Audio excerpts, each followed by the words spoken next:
There are moments in human history when silence speaks louder than any scripture. Moments when a single pause changes the course of civilization. More than 2,500 years ago, in the heart of ancient India, a wandering monk sat beneath a Bodhi tree. The world called him Siddhartha Gautama. The awakened called him Buddha.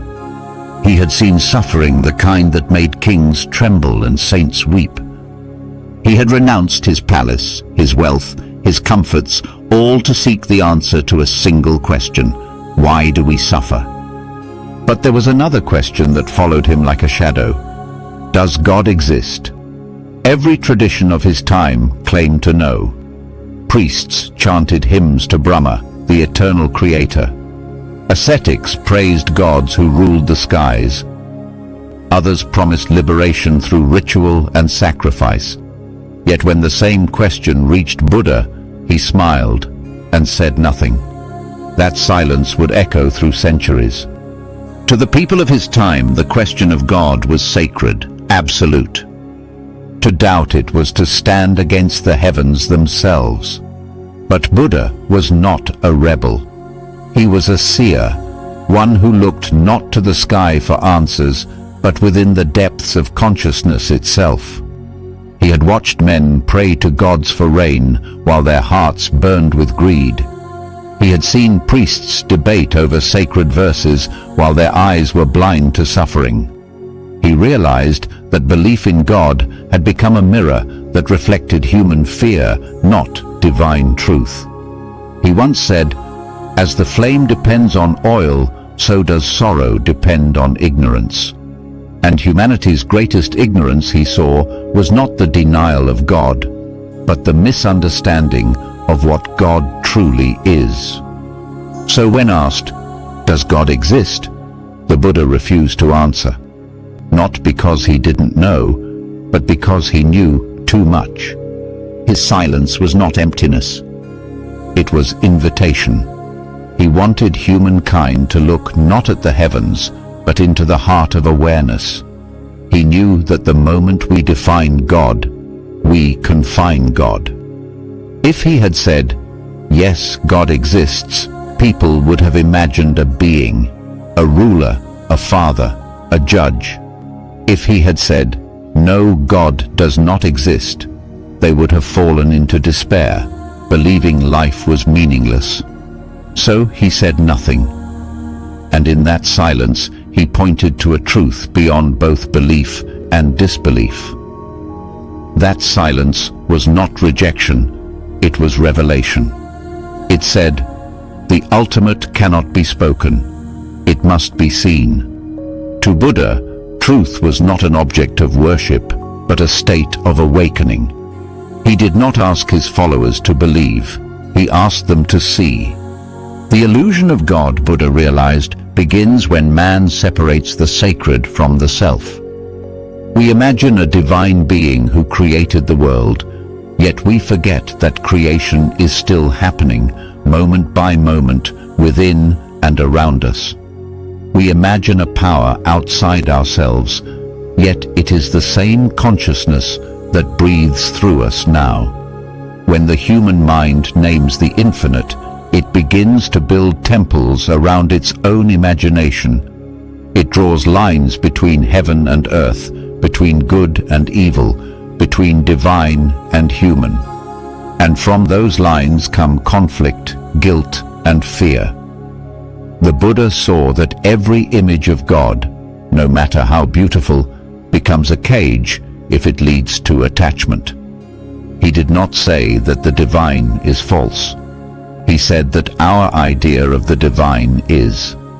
Like a man mistaking the reflection of the moon in water for the real moon, humanity worships its own reflection, thoughts, symbols, stories, forgetting the silent vastness beyond them. When Siddhartha left his palace, he was not running from luxury, he was escaping illusion. He wandered through forests and villages, studying with the wisest teachers of his time. He practiced extreme fasting, endless meditation, breath control, all paths that promised union with the divine. yet peace remained distant. He realized that even the pursuit of God can become a form of craving, a subtle desire to find something other than what is.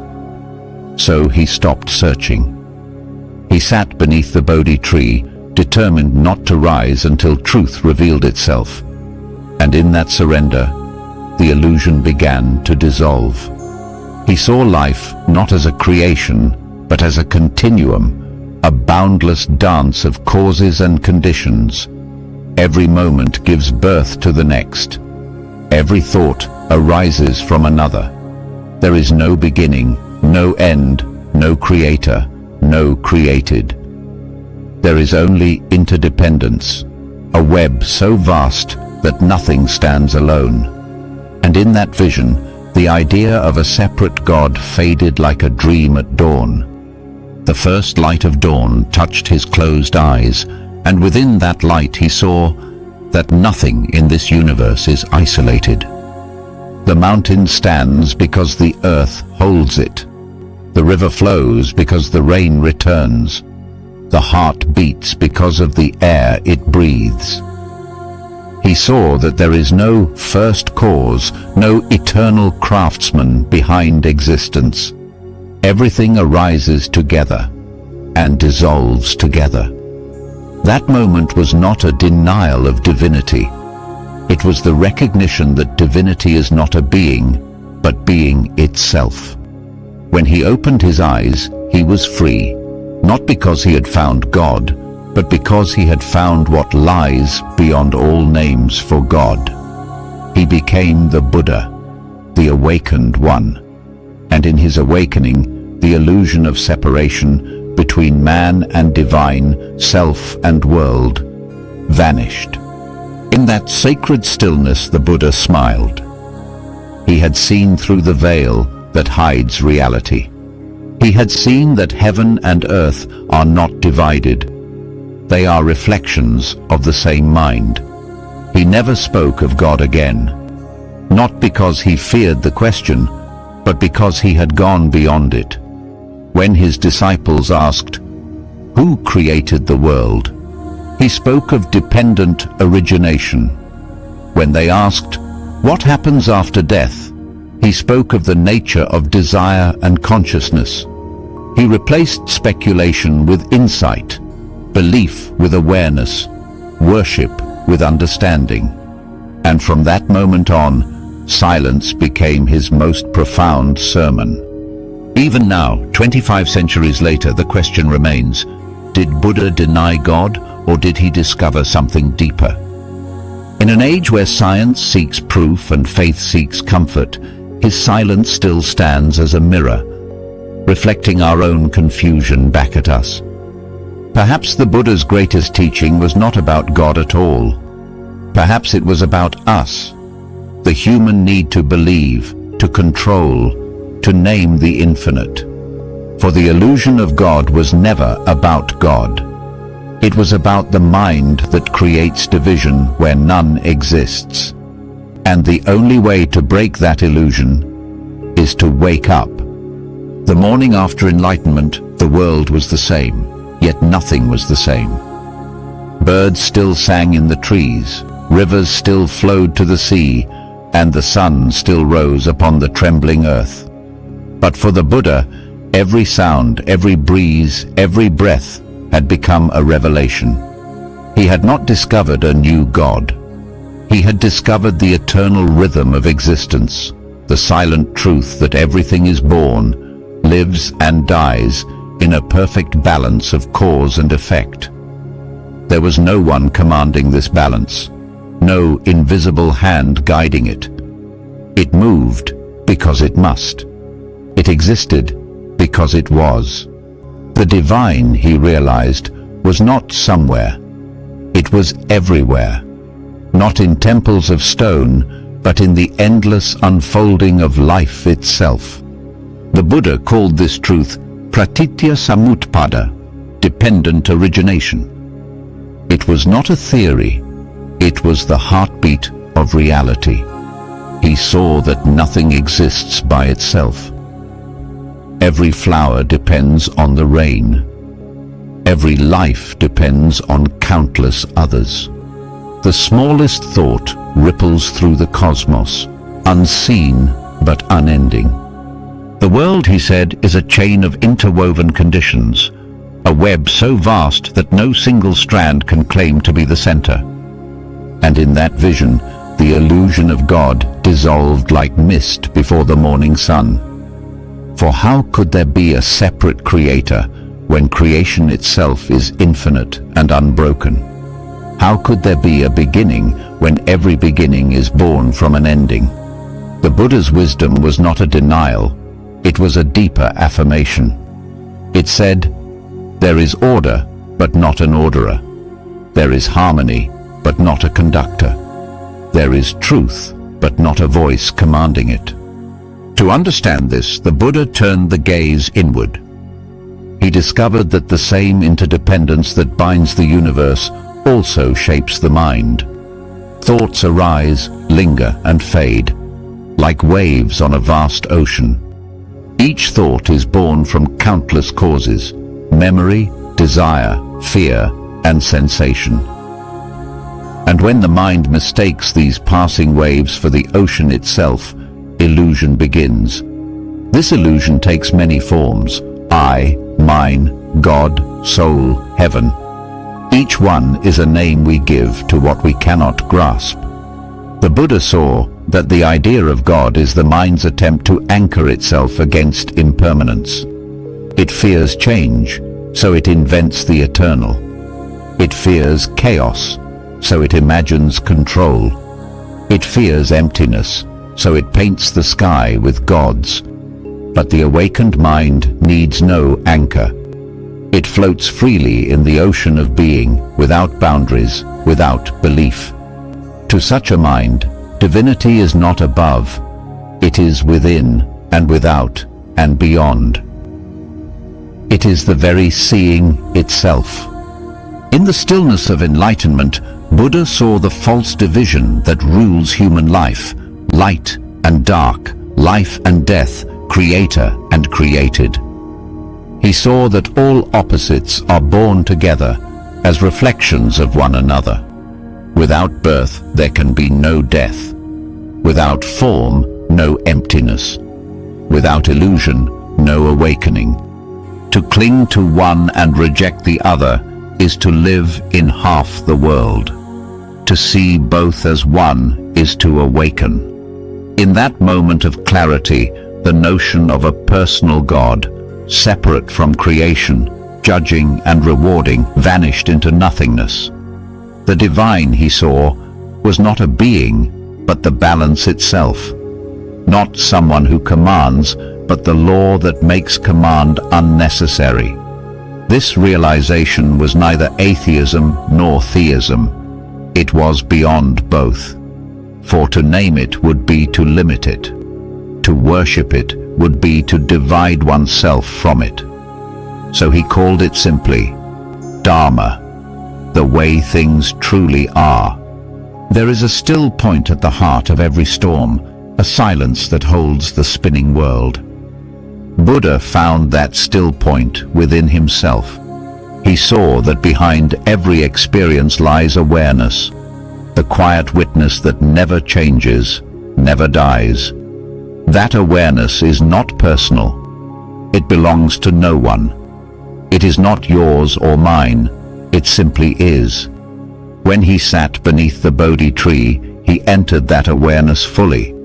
And in doing so, he saw that all names, God, soul, truth, enlightenment, are only waves upon that still ocean. He realized that the divine is not found through belief, but through awakening from belief. Not through prayer, but through perception. Not through worship, but through wisdom. For what is God, if not the infinite seen through finite eyes? And what is illusion, if not mistaking the image for the infinite? For centuries, humanity has worshipped form, statues, scriptures, words carved in stone. But the Buddha's revelation was formless. It could not be held, painted, or built. It could only be realized. This was his great unveiling. Not that God is false, but that our idea of God hides the real. The real cannot be known through belief, because belief belongs to the mind, and the mind is conditioned. The real cannot be seen through thought, because thought divides what is whole. Only when thought falls silent, when the seeker stops seeking, when the illusion of I dissolves, does truth appear. And in that truth the question, does God exist, becomes meaningless. For who is there to ask and who is there to answer? The Buddha's awakening was not a conclusion, it was a dissolution. The self dissolved, and with it, the boundaries between heaven and earth. All that remained was awareness, pure, luminous, uncreated. And that awareness, he realized, is what people have always called God, not as a being, but as being itself. When Buddha rose from meditation, the universe remained untouched, yet the illusion was gone. He did not preach a new faith. He revealed a new way of seeing. He spoke of suffering, not sin, of awakening, not salvation, of mindfulness, not worship. His silence about God was not avoidance, it was compassion. He knew that words would only divide what is whole. So instead, he taught a path, a way to dissolve illusion and awaken to the real. This was his miracle. He gave humanity not another belief, but a mirror.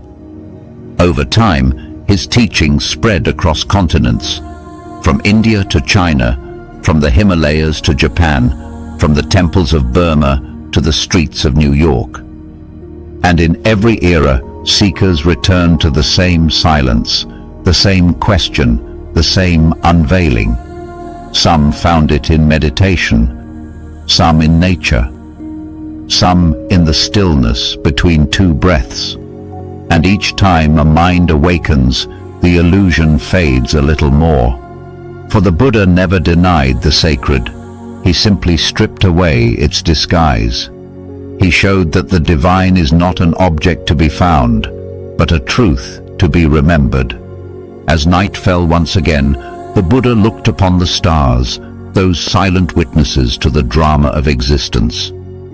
He saw in their light the same truth he had seen beneath the Bodhi tree. That creation is not the act of a distant God, but the eternal dance of awareness awakening to itself. He saw that even after his body would vanish, the flame of awakening would continue, passed from mind to mind, heart to heart, like an undying spark. That flame, he knew, would one day reach a world that had forgotten how to be still, a world chasing gods of technology, wealth, and power. And when that day came, his silence would speak again. For the illusion of God has many faces, but truth has only one, the face of awareness itself. The world changes its gods, but it never tires of worship. Empires rise and crumble, temples turn to dust, scriptures are rewritten, yet the longing remains the same, to know what breathes behind all this, to touch what no hand can reach. And still, across the centuries, the Buddha's silence endures. It travels through time not as an answer, but as an echo, a reminder that truth needs no voice. In every age, humanity builds new heavens. Some call them religions. Some call them ideologies. Some call them science. Each promises to explain the mystery. Each paints the invisible with the colors of the mind. But silence, the kind the Buddha embodied, cannot be painted. It can only be entered. That silence is not emptiness. It is fullness beyond measure. It is the pause between two thoughts, the breath before creation speaks again. To step into that silence is to see that the search for God was never about finding another being. It was about remembering the being that looks through your eyes. Now the noise of the world grows louder. Screens shimmer where altars once stood. Prayers are replaced by posts. Faith by distraction. And yet the ancient question still hums beneath the digital storm. Who watches all this? Who breathes when the machines fall quiet? The Buddha's path whispers through the static. Do not look for God in the sky. Look for awareness behind your thought. Do not cling to names. The sacred has no label.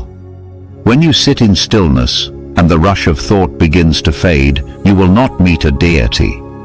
You will meet yourself, not the self that desires or fears, but the luminous self that simply is. In that seeing, the illusion of God ends and the reality of the divine begins. The river does not know the ocean until it surrenders its name. So too, the seeker does not know truth until he lets go of every image of it. Buddha's teaching was a path of surrender, not to a god, but to reality. To see things as they are, impermanent, interdependent, ever arising and dissolving. When the river merges with the sea, who remains to speak of boundaries? When the self dissolves into awareness, who remains to call it God or not God? This is why the Buddha never answered. Any word would have broken the ocean into pieces. His silence was compassion, protecting truth from the prison of language. In the heart of awakening, all opposites perish. Belief and disbelief, heaven and earth, creator and creation, each burns away in the same sacred fire. What remains is clarity. Seeing without center, loving without condition, being without name. That clarity is the Buddha's true teaching. It does not demand faith, it invites seeing. It does not promise paradise, it reveals presence. And in that presence, the old illusion dies, the illusion that divinity is elsewhere, that salvation comes from another. The flame of awareness shows that heaven was never lost. We only looked away. As centuries turn, his message continues like a pulse beneath the world's noise. Monks still sit in quiet halls, their breath slow, their minds clear. Children still ask the same question their ancestors asked. Who made all this? And somewhere, the Buddha's silence answers, not with words, but with space. The answer is the seeing itself. The miracle is that you are aware. The sacred is not what you worship. It is the one who wonders. When this is seen, the illusion ends. God does not die. The distance between you and God dies. The night deepens. Stars shimmer over an earth still learning to wake. Every soul carries a spark of the same awareness that once sat beneath a Bodhi tree and saw through the world. That light is not Buddhist or Hindu or Christian. It has no scripture, no language, no age. It is the quiet intelligence of existence itself, the consciousness that gives birth to suns and thoughts alike. Buddha called it nirvana, not extinction, but freedom from illusion, the cooling of the fever called I. And in that coolness, the idea of a distant God dissolves into the truth of unity. The worshipper, the worship, and the worshipped become one flame.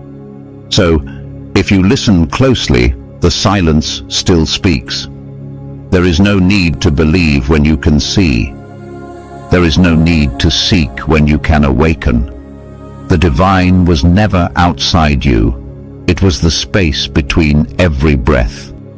This is why the Buddha said God is an illusion. Not to deny the sacred, but to free it from its mask. And when the mask falls, what remains is the infinite. Still watching, still breathing, still here. So, the Buddha never denied God. He dissolved the distance between the seeker and the sacred. What he called illusion was not the divine itself, but the veil that keeps us from seeing it. When belief ends, truth begins. When thought falls silent, the infinite speaks. God was never out there. God was the light looking through your eyes, and that light still burns. In every breath, in every heart that dares to awaken. Thank you for watching this video. If you like this video, please like, share, and subscribe to the channel for more content like this.